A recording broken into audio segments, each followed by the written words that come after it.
আমি খালি এক্সাইটেড হয়ে আছি কখন আমি দর্শকদের রিয়াকশন দেখব, কখন আমি ওদের সাথে বসে সিনেমা দেখব।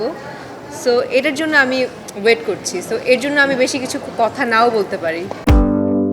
গত ঈদ উল ফিতরে মুক্তি পাওয়া দম সিনেমার পর আবারও নতুন ছবি নিয়ে আসছেন পূজা চেরি। আসন্ন ঈদ উল আজহায় মুক্তি পেতে যাচ্ছে তার নতুন চলচ্চিত্র নাকফুলের কাব্য। সম্প্রতি প্রযোজনা প্রতিষ্ঠানটির পক্ষ থেকে একটি পোস্টার প্রকাশের মাধ্যমে সিনেমাটির মুক্তির ঘোষণা দেওয়া হয়। অন্য এক পূজাকে দেখছি, যেটা আসলেই চাচ্ছিলাম।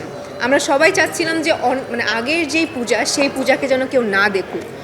সো ওই জায়গাটা আসলে পুরোটাই ফুলফিল হয়েছে। বাদবাকিটা হলে যাব, দর্শকদের রিভিউ নিব যে কতটুকু চেঞ্জ পূজাকে দেখতে পেরেছে। জানানো হয়, সিনেমার গল্পে উঠে এসেছে সমাজপতিদের রক্তচক্ষু উপেক্ষা করে এক অমর প্রেম ও বিরহের কাহিনী। আসছে ঈদ উল আজহায় মুক্তি পাবে নাকফুলের কাব্য।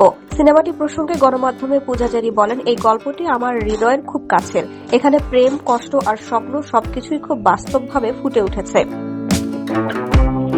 আমি বিশ্বাস করি দর্শকরা চরিত্রটির সঙ্গে নিজেকে মিলিয়ে নিতে পারবেন এবং সিনেমাটি তাদের মনে দাগ কাটবে। আলাক হাসানের পরিচালিত এই সিনেমায় পূজার বিপরীতে অভিনয় করেছেন আদর আজাদ। প্রেম, রোমান্টিকতা ও কমেডি ধরনের এই ছবিতে আরও অভিনয় করেছেন গাজী রাকায়েত, গাজী কানিজ, লুৎফর রহমান জর্জ, শিখা মৌ, আলিরাজ সহ অনেকে।